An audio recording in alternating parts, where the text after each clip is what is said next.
네, 이번 시간에는 정보보호의 관리에서 마지막 과정인 개인정보 보호 분야입니다. 그래서 개인정보 보호의 이해와 개인정보 보호 관련 법률 현황에 대해서 말씀드리겠습니다. 네, 개인정보의 의미, 개인정보란 무엇인지 정의에 대해서 알아보겠습니다. 개인정보 정의는 법에서 규정하고 있는 내용을 보시면 될 것 같습니다. 자, 개인정보보호법에서 보시면 개인정보란 살아있는 개인에 관한 정보다 이렇게 되어 있죠.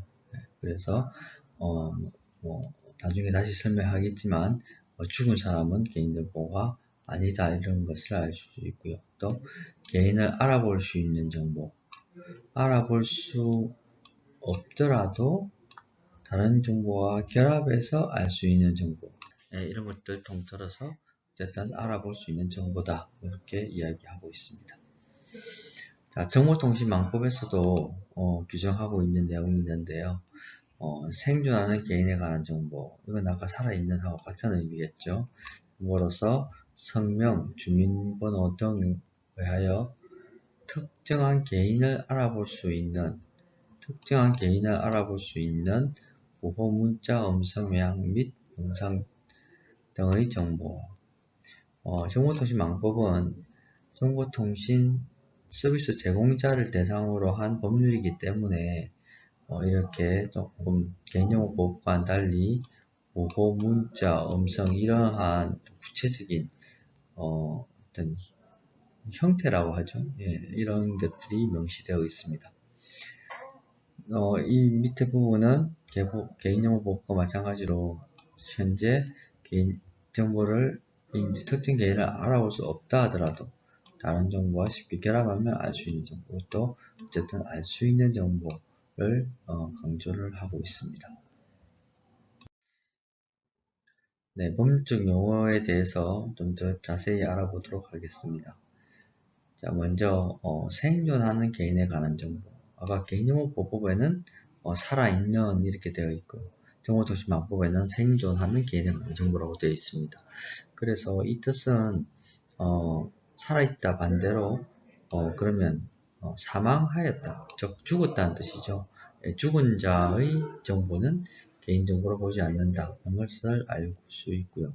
또 실제 죽었는지 안 죽은지 모르지만 실종 신고를 내고 난 이후에 어느 정도 특정한 기간 동안 찾지 못하면 그 관련 법령에 의해서 사망한 것으로 간주하는 자로 분류됩니다. 그런 정보도 법률적으로는 보호되기 어렵다 이렇게 보시면 됩니다. 자, 그 다음에 이제 개인에 관한 정보입니다. 그래서 당의 개인에 관한 사실, 판단, 평가 등 특정 개인과 관련된 일체의 정보, 이런 것들은 법률적으로 개인정보다 이렇게 판단하고 있습니다. 자, 그 다음에 식별성인데요. 식별하거나 식별 가능한 정보라고 되어 있습니다. 그래서 어떤 개인정보로 인정되기 위해서는 반드시 특정 개인을 식별할 수 있어야 됩니다. 그리고 지금 당장은 식별이 안 된다 하더라도 다른 정보와 결합해갖고 식별 가능성이 있다라는 걸 그런 요소가 되어야지 이 정보가 개인정보다라고 이야기할 수가 있습니다. 자, 개인정보의 구성 요소에 대해서 다시 한번 자세히 알아보도록 하겠습니다. 앞서 법률적 용어를 설명하면서 이미 설명을 다 해드린 내용인데요. 다시 한번 간단하게 보면 살아있는 개인이라고 했죠. 아까 법률적으로도 망법에는 생존하고 있는 개인에 관한 정보 이렇게 되어 있습니다. 그래서 반대로 사망하였거나 사망한 것으로 간주한 자는 법률적으로 보호되기 어렵다 말씀드렸고요. 여기서 한 가지 좀 보셔야 되는 게, 만약에 사망한 자가 워낙 유명인이에요. 그분은 이미 죽었기 때문에 개인정보는 아니라고 하더라도 그 사망한 자로 인해서 만약에 유족과의 관계로 유족이 식별이 된다면 그 관계성 때문에 유족은 살아있는 자잖아요. 그래서 유족의 개인정보를 지키기 위해서 죽은 자라 하더라도 그 사망한 자의 개인정보도 보호될 수 있다 이렇게 보실 수가 있습니다.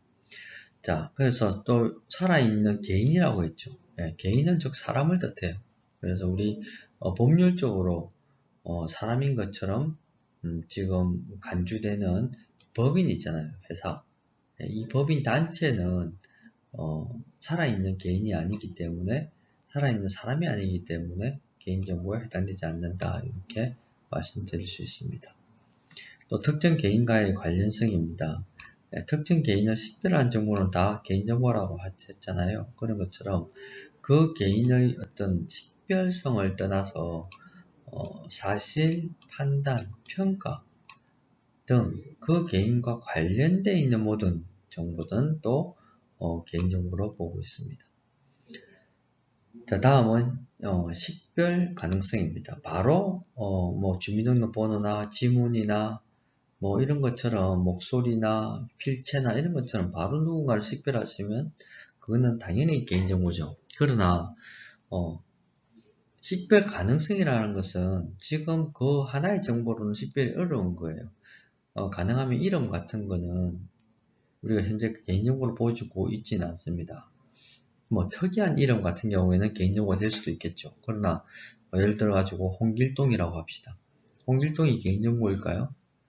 네, 저 동사무소 가시면 뭐 예제에 다 홍길동을 적어 놓잖아요. 그런 것처럼 홍길동이라고는 이름을 가지고 있다 하더라도 홍길동만 가지고 그 사람을 식별하기는 어렵습니다. 그러나 소속과 합쳐지면 틀려지겠죠. 예를 들면 부산시청에 근무하는 홍길동, 동의대학교에 재직 중인 홍길동 이러면 뭐 같은 이름 가지고 있는 동명이인이 몇 명 있다 하더라도 대략 그분을 알게 될 겁니다. 그래서 그런 식으로 이렇게 결합을 한다면 개인 식별 가능성이 높아진다 이렇게 볼 수가 있겠죠. 그래서 그 정보로 인해서 특정한 개인이 식별이 된다면 그 정보는 개인정보다 이렇게 이야기할 수가 있습니다. 자, 개인정보의 유형 및 특성에 대해서 말씀드리겠습니다. 자, 개인정보의 유형은 현재 아주 다양해지고 있습니다. 앞서 말씀드린 여러가지 어떤 식별성이라든가 결합성 이런 것들 때문에 우리가 평소에 이것도 개인정보일까? 라고 생각했던 부분들이 지금 현재 개인정보로 되어가고 있는 경우가 많습니다. 자, 여기 설명해 보면 개인의 인적 사항은 당연히 개인정보가 되겠죠.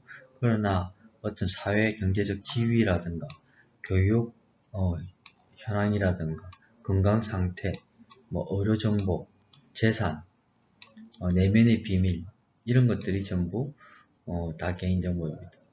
앞서 뭐 평가라든가 뭐 이런 학교 성적이라든가 이런 것들도 다 개인정보에 해당이 됩니다. 자, 인적사항이라고 보면 이름, 뭐 주민번호, 주소, 본적지, 뭐 출생지, 이메일 주소 이런 것들은 바로 누군가를 식별할 수 있는 정보에 해당되기 때문에 개인정보라고 볼 수 있고요. 신체 정보에도 여러가지 지문, 홍채 요즘 그 어디 회사 어떤 집에 집이나 어떤 회사에 가면 출입문에 지문 인식기가 달려있는 경우가 많죠. 그런 것처럼 또 얼마 전에는 휴대폰을 내 본인 인정을 홍채로 하는 경우도 있었습니다. 그런 것처럼 이런 신체 정보가 개인 식별 정보로 많이 현재 활용되고 있고요. 의료 정보처럼 건강 상태라든가 진료 기록이라든가 이런 건 아주 중요한 개인 정보가 될 수 있습니다. 또 정신적인 정보는 주로 어떤 성향을 뜻하는 건데요. 무슨 그 어떤 책을 빌려본 기록이라든가 어떤 사이트에서 물건을 산 구매 내역이라든가 이런 것들도 중요한 개인정보고 또 내면의 비밀이라고 해서 어떤 종교의 자유 또 노동조합 가입 여부 이런 것들은 개인정보보호법에서는 민감정보로서 아주 중요한 개인정보로 취급하고 있습니다. 또 재산적인 정보, 우리 은행의 신용카드 번호라든가 통장 계좌번호, 네, 뭐 여러가지 저축 내역, 신용 평가 정보 이런 것들이 전부 개인정보로 보고 있습니다. 자, 사회적인 정보도 우리가 보통 이력서나 이런 거 쓸 때 학력이라든가 성적 이런 거 다 적으시죠? 예, 그런 것들도 중요한 개인정보고요. 여러가지 범죄 기록, 예, 어떤 전과 기록 이런 것들도 개인정보에 해당됩니다. 이처럼 정부에서 이렇게 발표한 자료에도 많은 개인정보 유형이 나와 있듯이 현재 여러가지 정보들의 결합성 때문에 개인정보의 종류는 점점 늘어나고 있다 이렇게 말씀하시면 됩니다. 아시면 됩니다. 어제까지는 개인정보가 아니었던 게 오늘은 개인정보가 되고 오늘 현재 개인정보가 아닐 거라고 생각한 게 내일은 또 다른 결합성으로 인해서 개인정보가 될 수 있다 이렇게 생각하시면 됩니다. 개인정보의 특성에 대해서 말씀드리겠습니다. 자, 개인정보 소유자, 즉 개인정보 주체를 말하는 겁니다. 개인정보 주체는 자기의 개인정보를 제공을 통해서 편익을 극대화한다. 즉 편리한 생활을 추구하기 위해서 자기의 개인정보를 활용하려고 하는 욕구가 있어요.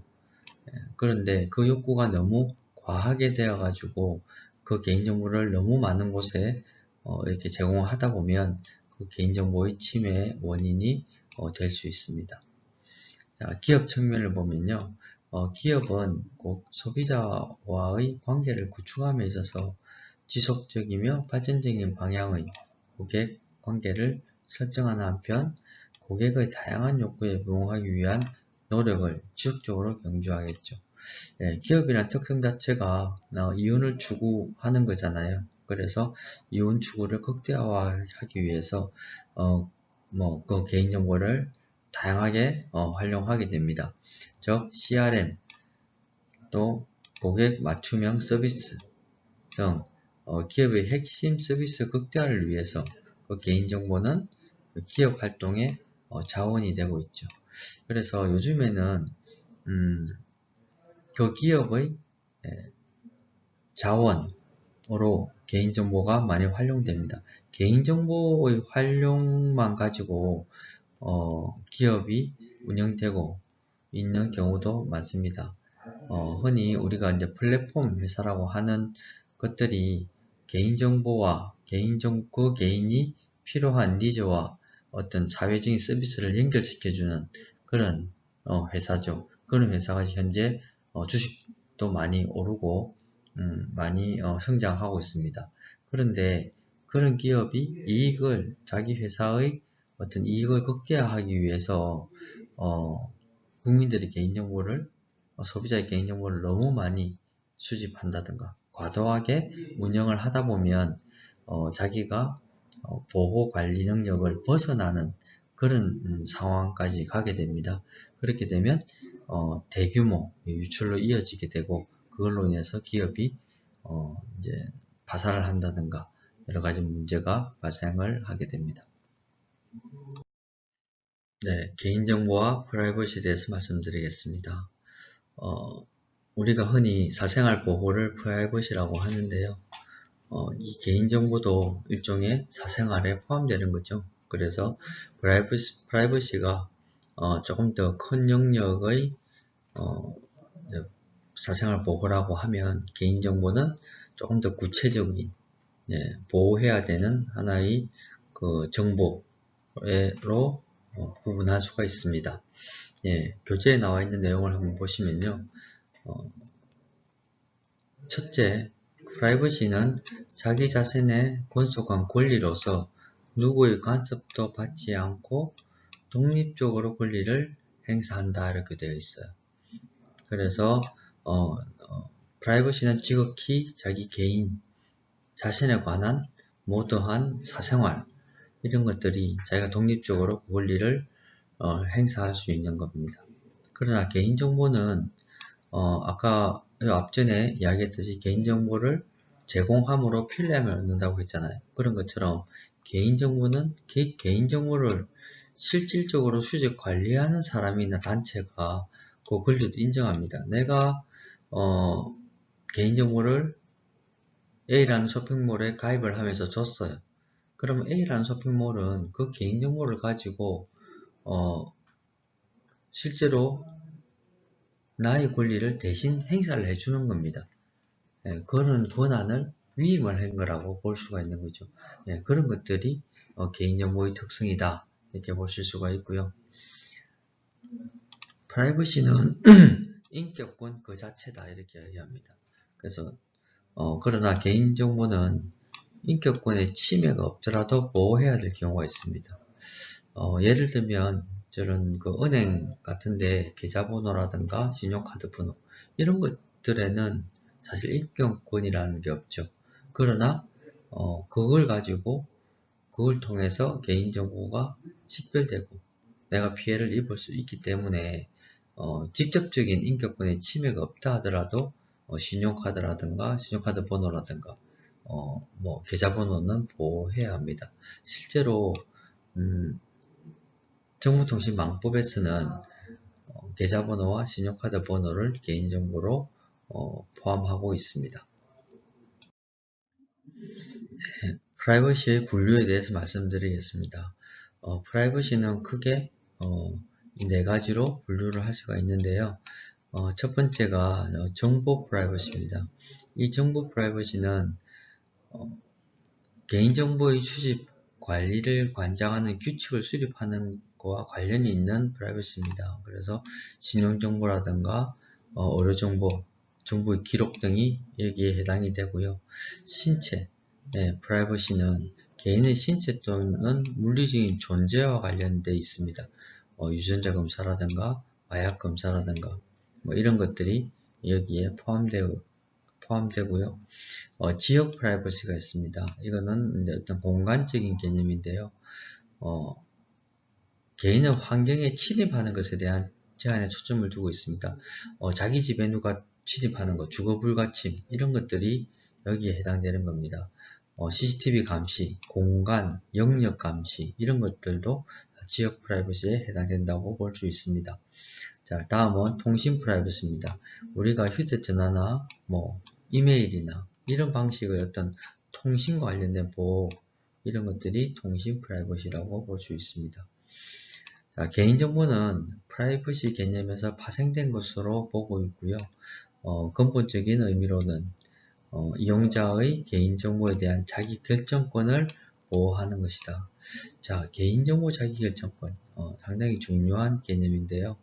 우리나라의 개인정보보호법이나 정보통신망법 등 법률이 제정될 때 가장 근본이 되었던 이론이 개인정보 자기결정권이라는 부분입니다. 그래서 국민들의 개인정보 자기결정권을 보호하는 것이 곧 개인정보보호법이나 정보통신망법의 큰 목적이다 이렇게 말씀드릴 수가 있습니다. 개인정보의 중요성에 대해서 말씀드리겠습니다. 개인정보 보호의 중요성이라는 것은 여러분들께서 제가 뭐 따로 강조를 안 해도 이미 많이 인식하고 계실 것입니다. 자, 개인적인 측면에서 보면 개인정보의 유출 등으로 인해서 각종 범죄 노출의 우려가 있죠. 개인정보 침해 사건은 특성상 개인정보 유출이 한번 되고 나면 다시 돌이킬 수가 없습니다. 완벽한 개인정보가 유출되기 전 상태로 완벽하게 회복된다는 것은 거의 불가능하고요. 그 회복이 되기 전에 이미 한번 유출된 개인정보는 또 다른 게시판으로 SNS로 인해서 순식간에 퍼지기 때문에 개인정보 유출 사건은 다른 어떤 사건들과 틀리게 기하급수적인 확산 이런 것들이 있을 수 있기 때문에 상당히 심각한 문제라고 생각합니다. 자, 기업의 측면에서 보면 기업이 개인정보를 유출하면 기업 이미지가 실추가 되고요. 또 소비자단체의 불매운동도 있을 수 있고 유출 피해자로부터 집단적인 손해배상을 소송을 맞을 수도 있습니다. 실제로 얼마 전에 모 쇼핑몰에서 개인정보가 대량 유출되었고요. 그걸로 인해서 판결을 받았는데요. 44억의 과징금을 받은 사례가 있습니다. 예, 웬만한 기업이면 44억의 과징금 정도를 받으면 기업이 큰 타격을 받을 수밖에 없을 것입니다. 자, 개인정보 유출 시 피해입니다. 개인적인 측면에서 보면 유출된 그 개인 정보를 통해서 스토킹이나 이런 범죄가 일어날 수 있고요. 그걸로 인해서 자신의 생명이나 신체에 대한 위협뿐만 아니라 재산상의 손실, 또 사회적 평가의 저하 등 다양한 불이익이 발생하게 됩니다. 특히 앞 시간에 말씀드렸다시피 온라인에서의 피해는 거의 회복이 불가능하다고 볼 수가 있고요. 2차 피해로 실시간적으로 2차 피해가 실시간적으로 발생할 가능성이 있기 때문에 개인적인 측면에서도 개인정보 유출 시에는 상당한 피해가 있다, 이렇게 말씀드릴 수가 있고요. 특히 기업에서는 여러 번 말씀드리지만 기업이 개인정보가 유출되면 브랜드 가치 하락, 평판의 악화 뿐만 아니라 악의적인 단체나 개인의 협박도 있을 수 있고요. 또 피해 입은 이용자의 손해배상 청구로 인해서 직감정적인 재산상의 손해를 입어서 결국 기업이 궁극적으로는 파산하는 단계까지도 갈 수 있다, 이렇게 볼 수 있습니다. 네, 다음은 유럽연합이 시행하고 있는 개인정보보호법 GDPR에 대해서 말씀드리겠습니다. GDPR은 유럽연합 내 회원국들이 자신들 나라의 개인에 관한 데이터를 강화하고 보호하기 위해서 만들어진 법률입니다. 궁극적으로는 유럽 영내의 디지털 경제 활성화를 위하여 유럽 그룹 연합 안에서는 개인정보의 자유로운 이동을 위해서 제정을 했다, 이렇게 볼 수 있습니다. GDPR 적용 대상은 아래와 같습니다. EU의 사업장을 운영하는 기업, 또 인터넷을 통해서 EU의 서비스를 제공하는 기업, EU 주민들을 모니터링하는 기업, EU 주민들의 민감한 정보나 아동정보를 처리하는 기업, 또 공개적으로 접근 가능한 장소에서 대규모의 체계적인 모니터링이 이루어지는 기업들을 적용 대상으로 하고 있습니다. 이 말은 우리나라의 기업들도 지금 현재 게임이라든가 뭐 여러가지 쇼핑몰이라든가 인터넷 서비스를 유럽 쪽에 많이 하고 있는 회사가 상당히 많이 있습니다. 그래서 우리나라 기업이라도 그런 기업들은 전부 다 GDPR 적용 대상이 된다, 이렇게 보실 수가 있고요. 또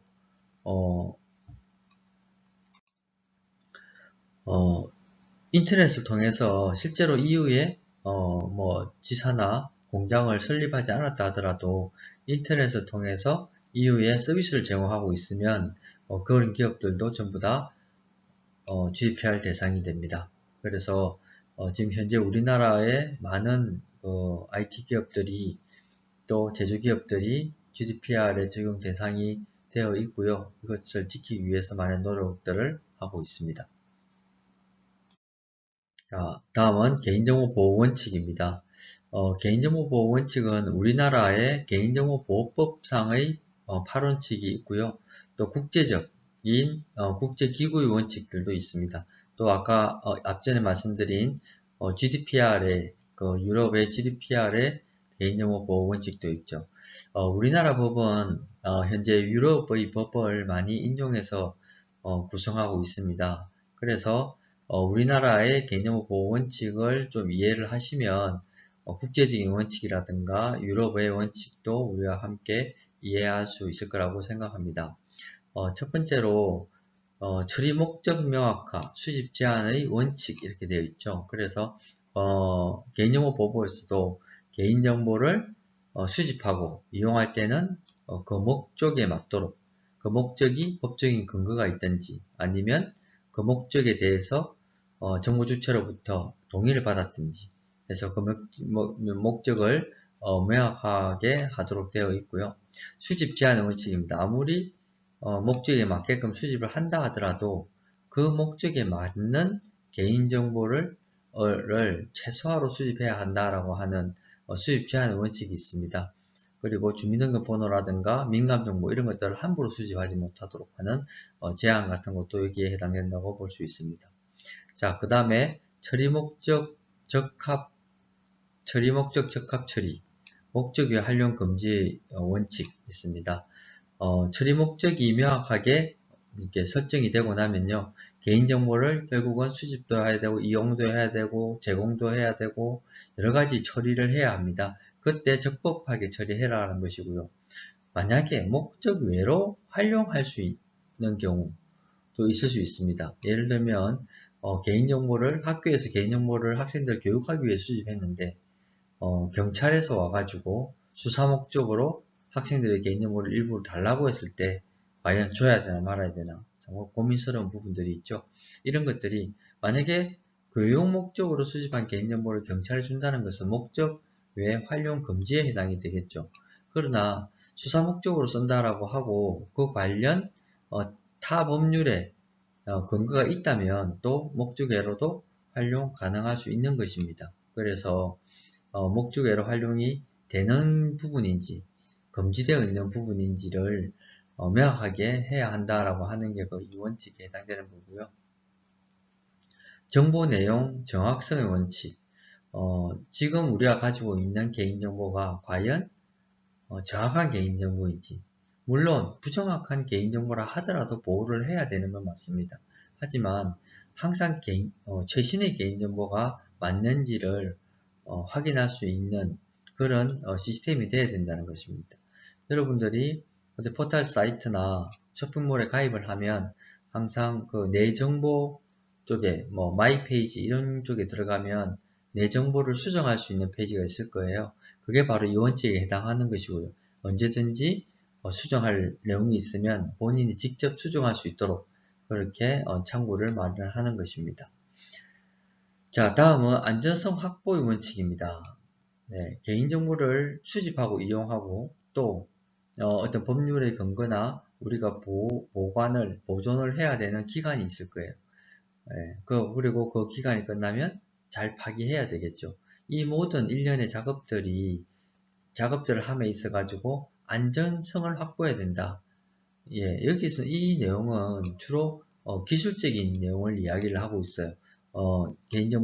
민감한 개인정보를 사용할 때 암호화를 해야 된다든가, 주민번호를 함부로 수집하면 안 된다든가, 또 하는 과정에 개인정보를 다루는 과정에 접근 통제를 해서 허가받은 자만 접근을 하게 한다든가, 여러 가지 법률적으로 안전성 확보를 위해서 규정한 규정 같은 것들이 있어요.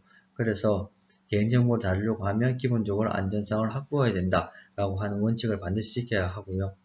또 공개, 개인 참여의 원칙입니다.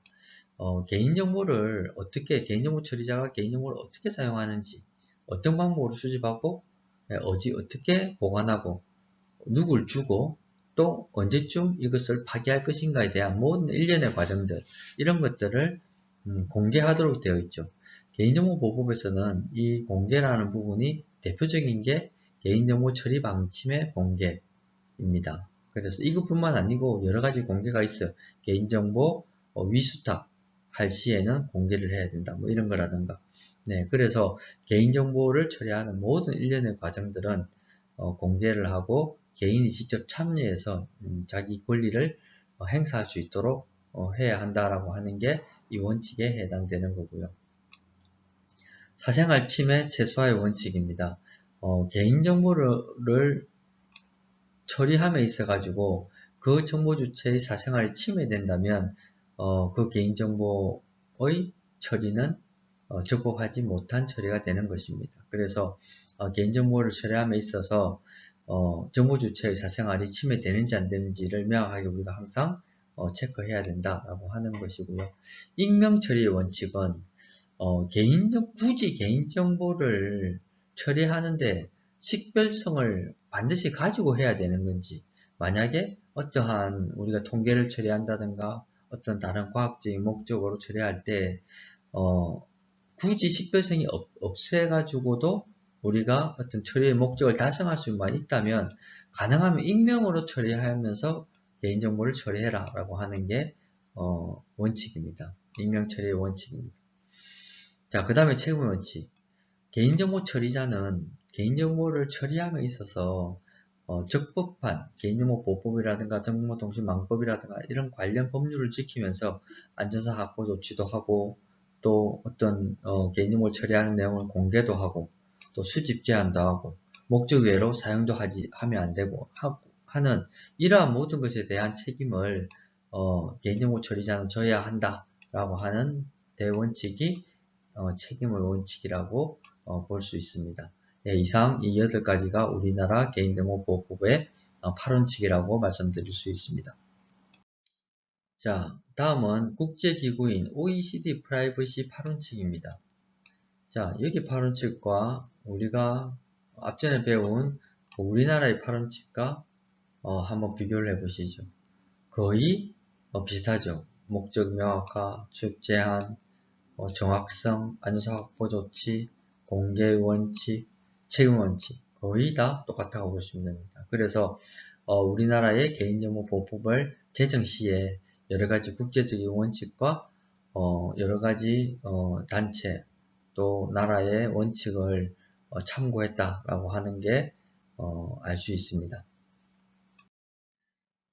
또 GDPR의 8대 원칙입니다. GDPR은 유럽의 법률이죠. 네, 유럽의 법률을 봐도 우리나라 개인정보 보호 8원칙과 유사하게 적법성, 공정성, 투명성, 목적 제한, 최소화의 원칙, 정확성의 원칙, 제한의 원칙, 무교성, 기밀성 이게 안정성 확보 조치의 원칙이죠. 그런 것들처럼 이러한 우리나라가 가지고 있는 원칙과 거의 흡사하다. 그래서 우리나라의 개인정보보호법을 잘 지키는 것은 곧 우리나라뿐만 아니고 국제적인 원칙을 지키는 것이기 때문에 향후에 우리가 세계로 진출할 때도 상당히 도움이 될 것이라고 생각합니다. 네, 지금부터는 마지막 챕터인 개인정보 보호 관련 법률 현황에 대해서 말씀드리겠습니다. 자, 국내 개인정보 보호 법 체계입니다. 우리나라는 2011년 9월에 일반법인 개인정보 보호법이 제정되었습니다. 이전에는 그러면 개인정보 보호를 하지 않았냐? 그건 아니고요.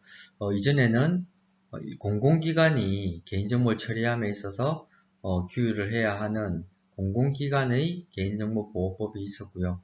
민간기관에서는 온라인 사업자를 규율하는 정보통신망법이 있었습니다. 그래서 민간 부분에서도 온라인이 아닌 사업자들도 있었어요.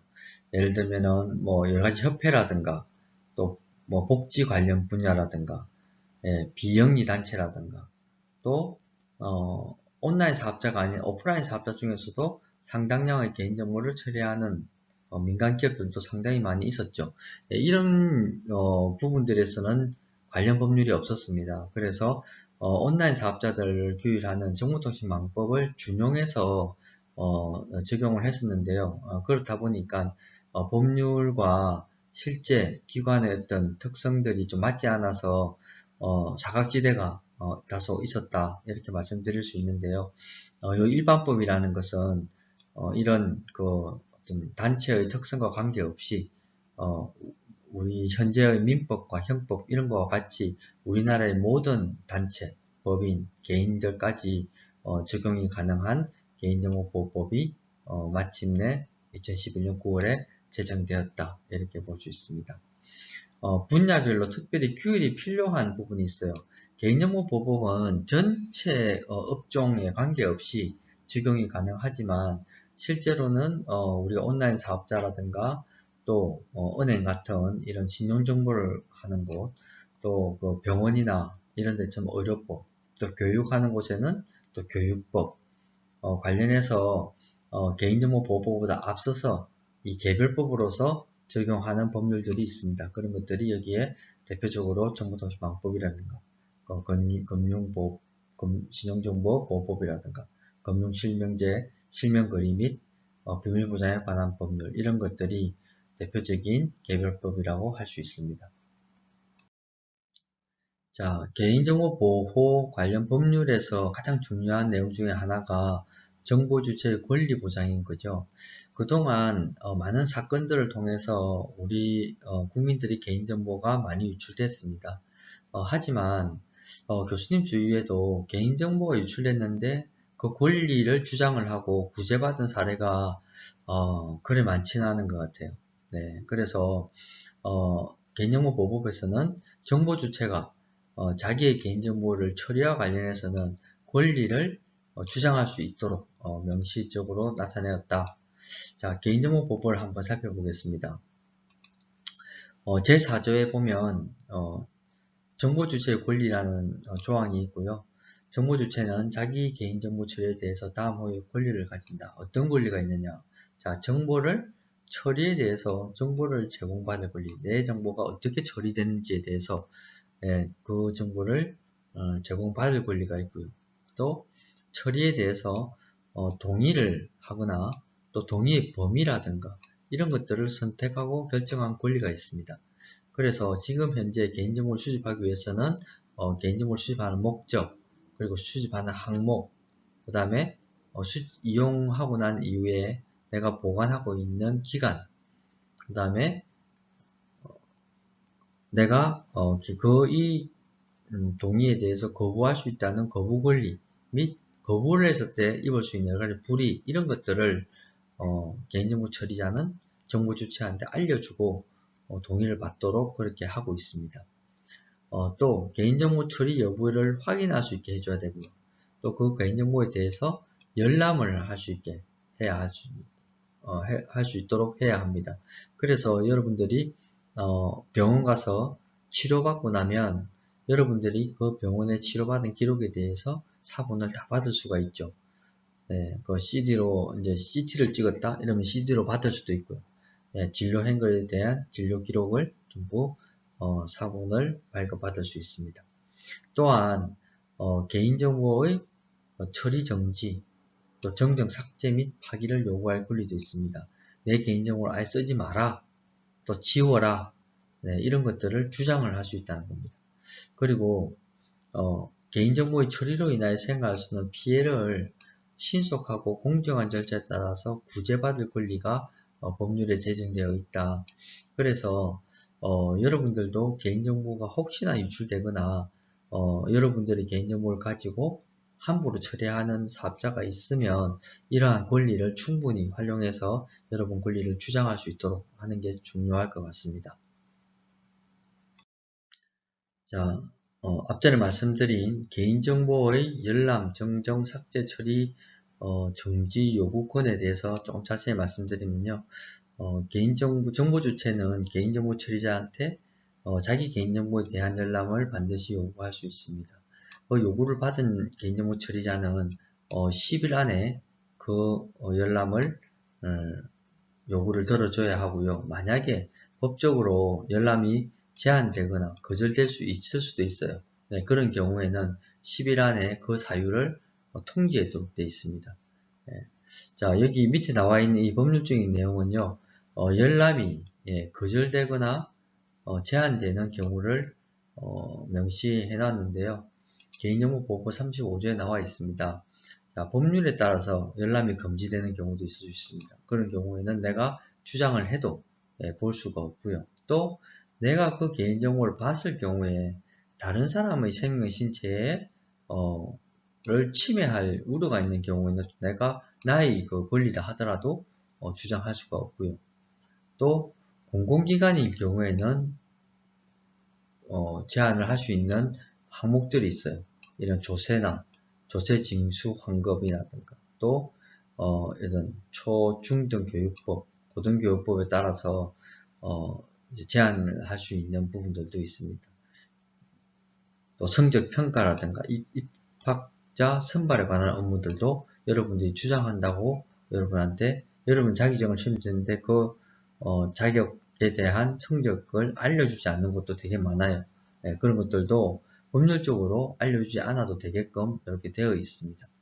네, 그래서 뭐 이러한 내용들이 여러분들이 주장을 법률적으로 해도 제한이 되는 경우를 이렇게 명시를 해놨습니다. 자, 열람뿐만 아니고 마찬가지로 정정 삭제에 대해서도 여러분들은 정보 주체는 개인정보 처리자한테 요구를 할 수 있게 되어 있고요. 또 정정이나 삭제에 대한 결과를 통지받을 수가 있습니다. 아까 좀 전에 제가 며칠이라고 했죠? 여러분들이 신청하고 난 이후에 10일 안에 이런 통지를 해주도록 되어 있습니다. 물론 처리 정지에 대해서 거절할 수도 있어요. 이 거절의 사유는 법률적으로 처리 정지를 못하게 되어 있는 거 있습니다.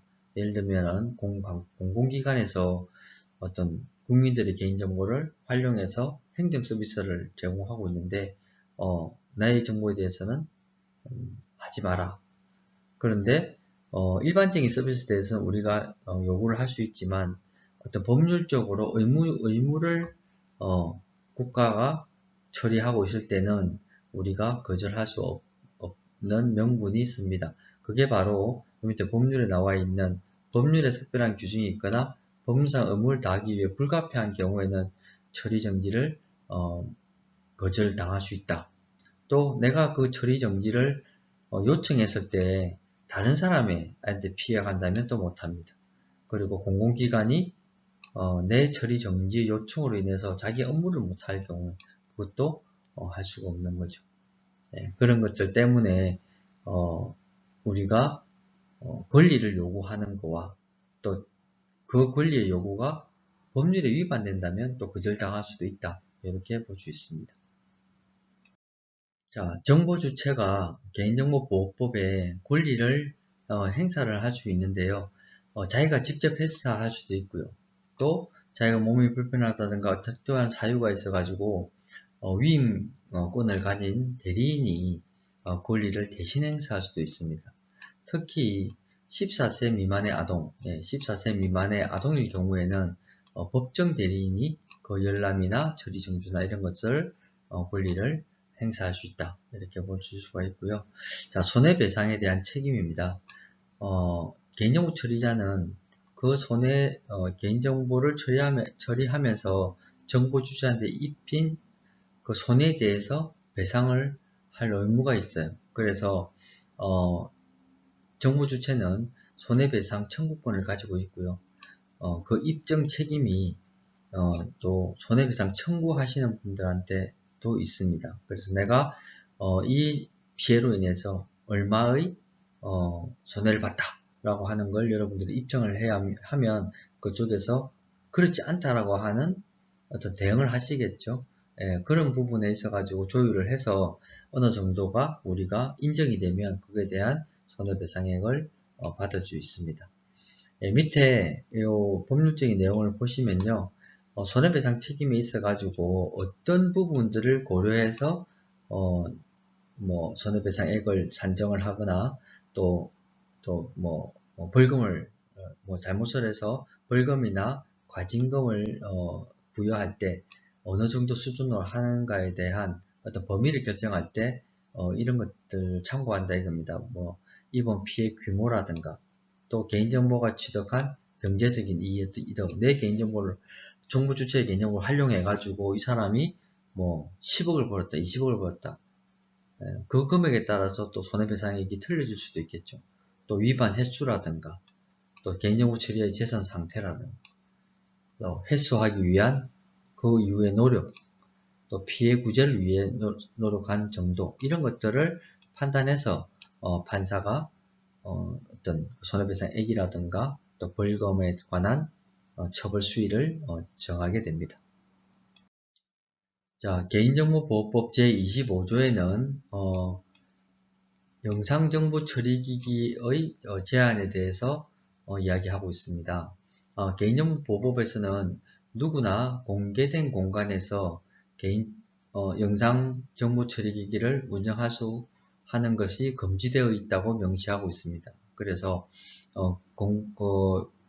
공개된 장소라는 것은 불특정 다수가 자유롭게 드나드는 곳이에요. 예를 들면 복도라든가 로비라든가 주차장 이런 곳이에요. 이런 곳에는 CCTV를 설치할 수 없도록 되어 있죠. 그런데 여러분들이 어떤 마트나 이런 공공기관에 가면 CCTV가 많이 달려 있는 것을 보실 수가 있어요. 네, 그럴 경우에는 실제로는 설치할 수 없도록 되어 있지만 아래 이 네 가지 사유에 의해서 예외 조항으로 두고 있습니다. 자, 그러면 우리 공공기관이나 저런 마트라든가 이런 데 CCTV 달려 있는 것은 이 예외에 어디에 해당될까요? 네, 첫 번째 보면 범죄 예방 및 수사를 위해 필요한 경우. 이건 아닌 것 같죠. 범죄 예방 및 수사는 경찰에서 하는 곳이잖아요. 그래서 이런 같은 경우에는 우리 그 집 앞에 우범 지역 있죠. 우범 지역에 CCTV가 달려있는 경우가 있습니다. 그런 경우가 여기에 해당되는 경우라고 보실 수가 있고요. 그 다음에 시설 안전 및 화재 예방.